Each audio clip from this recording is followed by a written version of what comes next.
I've broken my leg, just in case you're wondering. I want to thank actually Frida and Shane for enabling me to be here today. Thank you very much.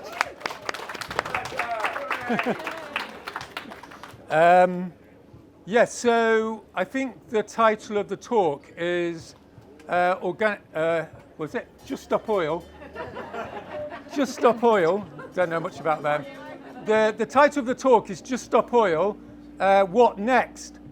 So that's quite an easy question after this week. So the answer to what next is revolution.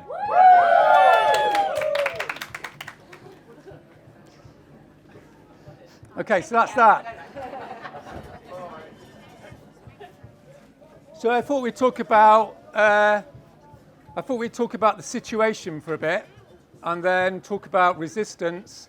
I'm going to give a sort of general overview, and then I'm going to pass over to Indigo, who's going to talk about the plans for Just Stop Oil over the next few months.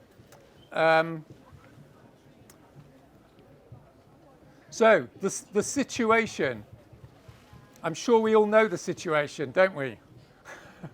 But I'm still going to talk about it. So last week, it was on the headlines. I think it was headline in The Guardian. The AMOC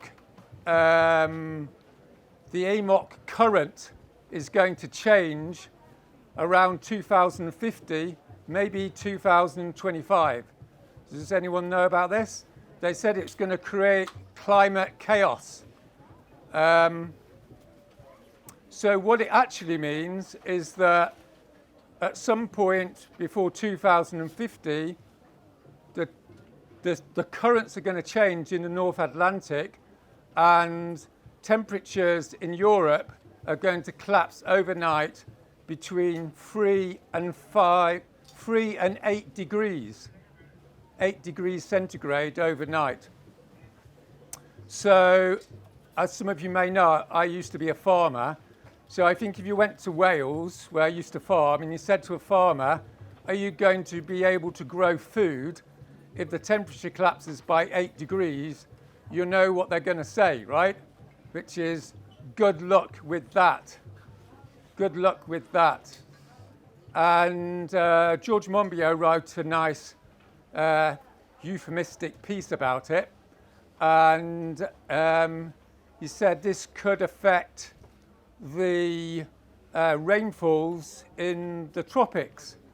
So I went on the link, and the scientific paper in section 3.2.1, feel free to look it up, says that when the AMOC changes, it will reduce rainfall in India by 70%. It will reduce the monsoon by 70%.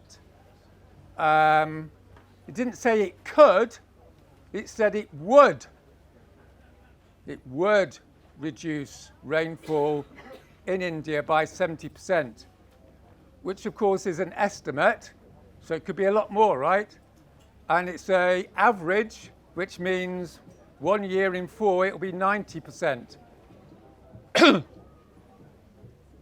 So what all these articles didn't want to mention is that this is going to cause mass starvation, isn't it? Isn't it? Yeah. But they didn't say that. The title in The Guardian said it's going to create climate chaos. Who gives a fuck about climate chaos, right? They should have put it's going to create mass starvation in the British Isles in the next 25 years. Then maybe something would have happened, right? So what does starvation mean? Oh, that's going to create starvation. Oh dear. Let's leave it like that. But let's not leave it like that. Let's just do what happens in academia quite a lot, which is to actually study starvation. So I was listening to a podcast the other day, and there was a mass starvation episode in Russia in 1921. 10 million Russians died. And guess what happened? There was mass cannibalism, wasn't there? When did the climate movement last talk about cannibalism? Yeah, it's sort of a joke. Sort of isn't it? Like I was talking to a researcher the other day, he said, you have to understand, Roger, that starvation means you see your animals die, then you see your children die, and then you die. In other words, like starvation is the imposition of an astronomically evil form of suffering imposed upon millions of people. It's a crime beyond crimes to make people starve. And I've been on a few hunger strikes, I can tell you, not eating is hell. So we could leave it there, couldn't we? That was a little bit upsetting, but we could leave it there. But let's not leave it there. Let's talk about Adolf Eichmann. So while I was in prison, I read Eichmann in Jerusalem. You might know this guy, he was a Nazi. And he was responsible for transporting the Jews and other groups to the concentration camps. And he was on trial. And you know what he said? He said, nothing to do with me, nothing to do with me. I was just responsible for transporting these people. I didn't kill them. I wasn't responsible. The bit that I did was just the transport. I was following the law. I was following orders, right? So in 10 years' time, when the oil executives are taken to court by the next generation, and they will be, you know what they're going to say? I was just responsible for putting carbon into the atmosphere. I wasn't responsible for deliberately starving millions of people. And you know what the next generation's going to say? Bollocks! Right? The Israelis found him guilty and they hanged him. This is not a technical situation.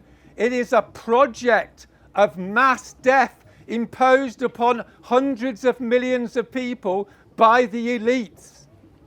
That's what's going on. And if you know this is happening, you have no choice but to enter into resistance. You don't enter into resistance because of climate change.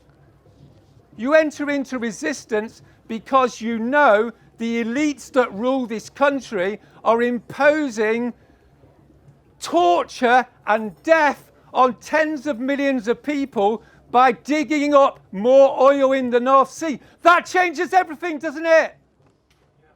That changes everything. If it's just climate change, sign the petition, yeah? If your rulers are destroying the lives of millions of innocent people, you have to fucking rebel. Otherwise, what are you here for? What are you here for? What sort of person are you if you do not enter into resistance on the basis of the obscenity of what is happening now? So that brings us to resistance, right? Let's look at resistance. Last November, the police came to my house, arrested me for making a speech, and put me in prison. 50 people were put into prison that weekend. The guy next to me, he was in tears in prison, right? I put my arm around him and I said to him, this is our life now. This is our life now. And he came round and said, yeah, it is, isn't it? when you enter into resistance, you expect to be put into prison. It was fine with me because I've been to prison many times. This is your future, right? Half the people in this room will be going to prison in the next 10 years, whether you think you're going or not. Think about it. You're 1% of the Green Gathering, which is half of 1% of the people in the UK, right? You're the people that have come into this room. You'll be going to prison. And my advice is accept it. Accept you're going to be going. I didn't want to go to prison, by the way. I just made a 20-minute speech. I wasn't asking to go to prison. They put me in prison for 4 months for making a speech because that's where we're up to with this regime. If they're going to murder hundreds of millions of people in the global south, do you think they're going to have a problem putting a Welsh farmer in prison for making a 20-minute speech? Do you think they're going to have a problem knocking on your door in 2 years' time, going, oh, you went to see a talk by Roger Hallam. We know your file. You're going to prison. So if you want to leave now, see how that works?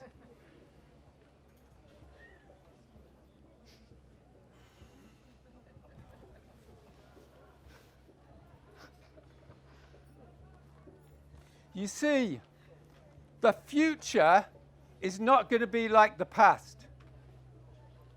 I spent a long time studying what resistance looks like. So I have the benefit of knowing the psychology of resistance. The psychology of resistance is to accept that what is happening to you has to happen for you to maintain your integrity.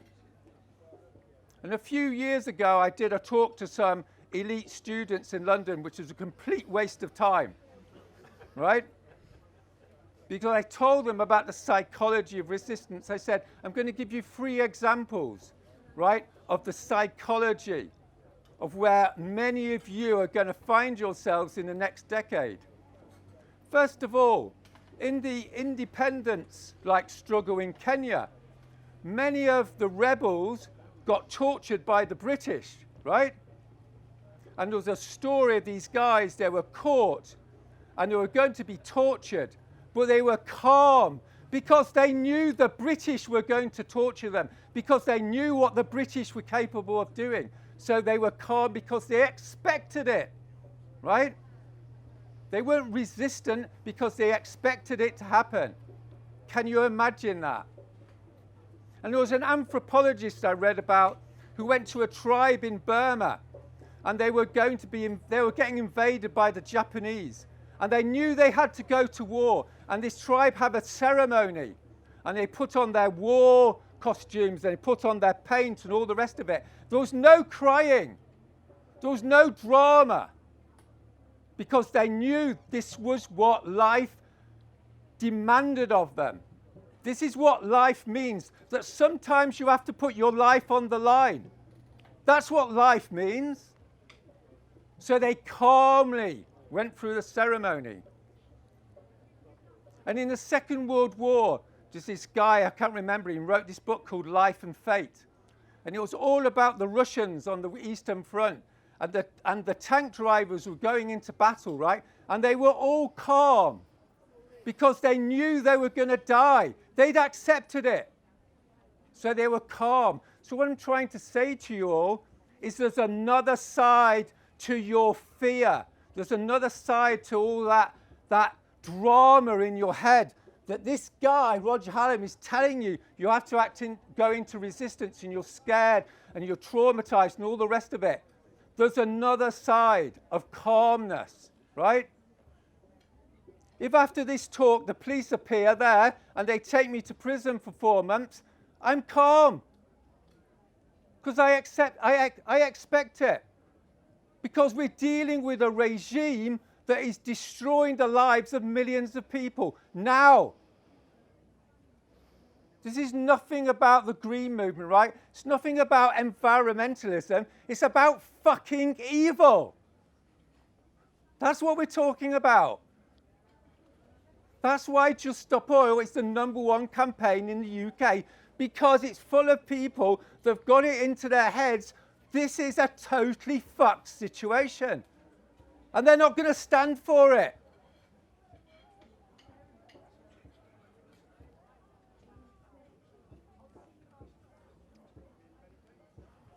Something else about resistance. The most important thing we have to understand, right, is we have to act with integrity. This movement is full of people trying to work out how to be effective. That's not the issue. The question is, how do I act with integrity in my life given the fuckery that's going on? That's it. That's the #1 question. And it's quite interesting that the New Statesman said that I'm the 34th, believe it or not, most influential progressive person in the UK. Well done, I know.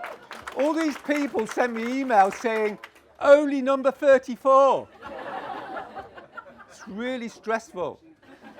The point is why did that happen?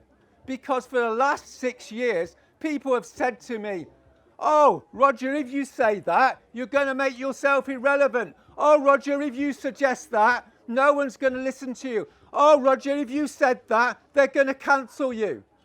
And they did cancel me, right?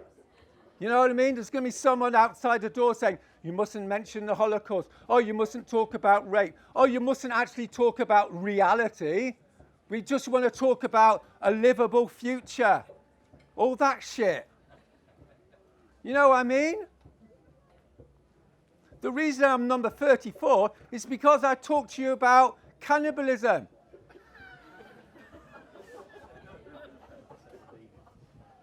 That wasn't supposed to be a joke.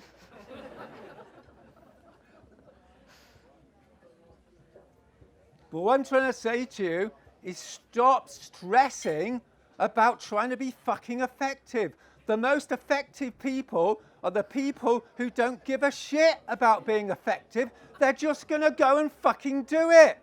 Because it's wrong, isn't it? Right? And what I'm here to tell you, as an expert on effectiveness, strangely enough, is the more that you just go and fucking do it, the more effective you're going to be. Right? Relax.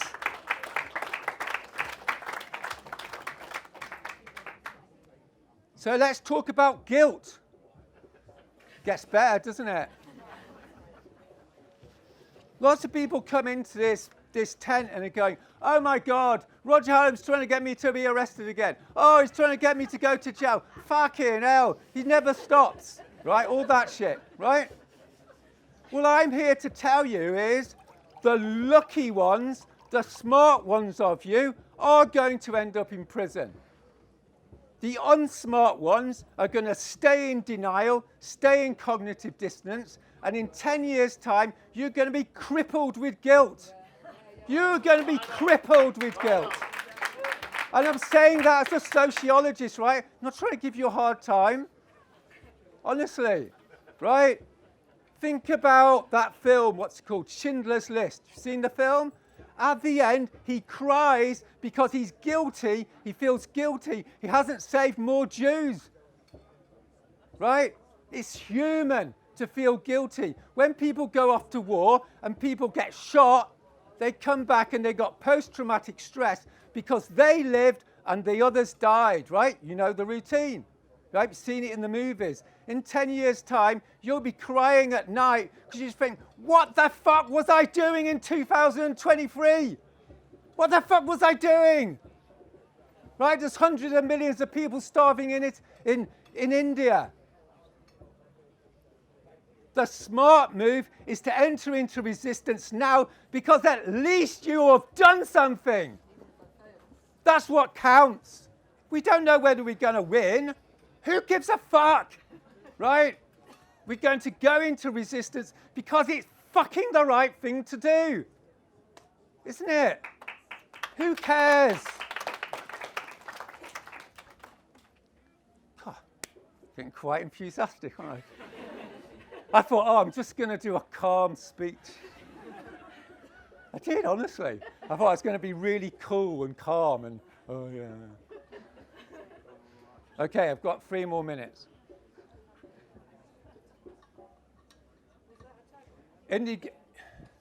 Yeah, that's the tag.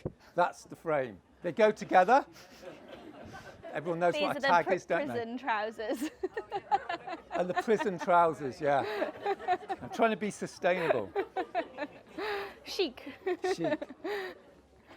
Okay, so what's going on in the last week?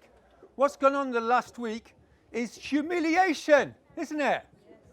Humiliation. Everyone in this room is working their bollocks off to actually get the world into some sort of decent state. And Rushki, whatever he's called, Sumac, whatever he's called, I never remember these people's names. I'm no good on names.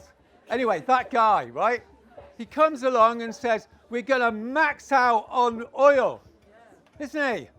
He's not just saying, oh, we're going to do a little bit of oil, or, oh, we're going to do a bit of oil. He's saying, we're going to fucking max out on it. We're just going to have loads of it. We're just going to destroy everything. Why is he saying that?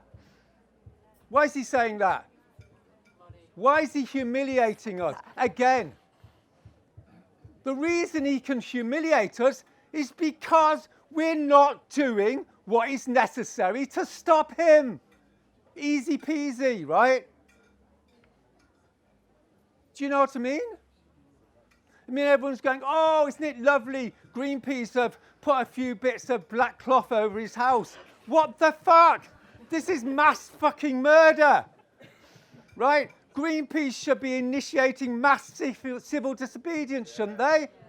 With 12 million fucking pounds a year, right?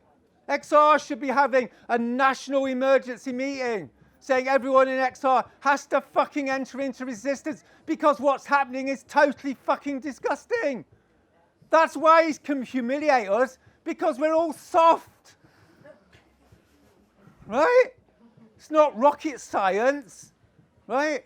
Look at some history, right? You need to enter into resistance if you don't want to be humiliated. If you want to have a democratic society, do you all want a democratic society? Do you? Well, fucking make a line in the sand, right? This is what Democrats have done for 300 years. They go, if you cross that line, I will do whatever necessary to stop you. They don't go, oh, I'll just shuffle the line along a bit.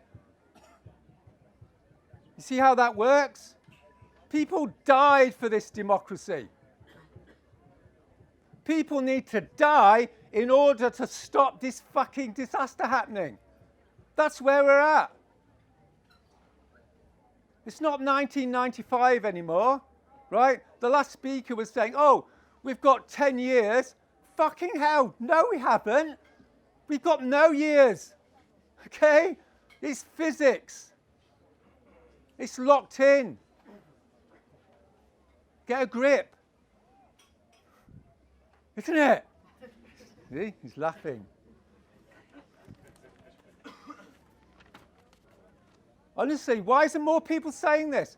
Some of you have to go off and say this shit, right? There's only about 2 or 3 people in the country saying this shit. Maybe just me. I don't understand why I come to festival after festival and everyone's fucking waffling. You have to do it. You have to get up in your groups and say, it's a fucking disaster. It's a fucking disaster. Honestly.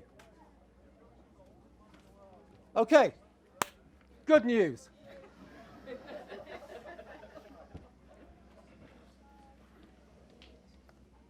Oh, God, I'm 5 minutes over, sorry. I'm just doing the theory bit, by the way. Indigo's going to bring you down to earth. Anyway, the good news is the regime is going to collapse, okay? This regime is going to collapse, whether we do anything or not. So that's all right, don't have to do anything. You see what I'm saying? So I'm doing a little project at the moment, one of my morbid projects, which is I go to academics and I say, if I put a gun against your head, that's a metaphor, by the way, okay, just in case the Daily Mail's here. Right? I'm not literally going to put a gun against a person's head. I'm a Gandhi guy, remember, don't panic. Right? Metaphorically, I'm going to put a gun against your head, and you've got to tell me how many 100 million climate refugees have to be before the world trading system collapses, which is a euphemism for no pensions. Okay? Just in case anyone's worried about their pension, it's gone, guys. Okay? Get a grip. Tell that to the lecturers, right? They should be out for climate, not their fucking pensions, right? Remember that one? Good. Anyway, so how many 100 million refugees do we need before we have the collapse of world capitalism, which apparently is a good idea according to the people that are destroying it, right? 200 million. That's my average at the moment. Right? That means sort of 2030, maybe 2028. This global regime is committing suicide. It's destroying itself under its own criteria. You see what I'm saying? Well, done with that. It's technology. I have to stop shouting. Anyway, so the key point here, right? The key point is, like, for 30 years we've been going like that, right? You know that feeling? Go up against the state, go up against the corporations, and you go, oh, that didn't work, right? At some point in the next 5 years, you're going to go, we're going to push through, and we're going to win. Great, we're going to win. The question is not whether we're going to win. We're definitely going to win. It's when. Correct. It's when. How many tipping points will have gone, right? So that means we have to be engaged in resistance now. I was going to finish on some high rhetoric, but I never quite managed it. But that's actually the end of my little talk. Thank you very much.